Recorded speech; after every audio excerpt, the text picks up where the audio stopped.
A number when divided by 602 leaves remainder 36. What will be the remainder when the same number is divided by 14?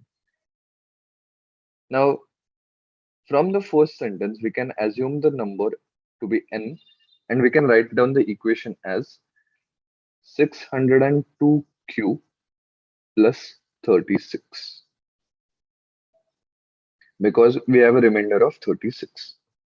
Now, this same number is divided by 14.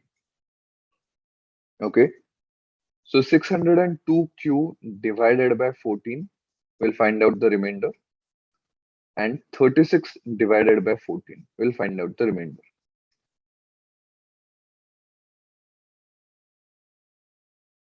Now, you can see here that 602 is divisible by 14.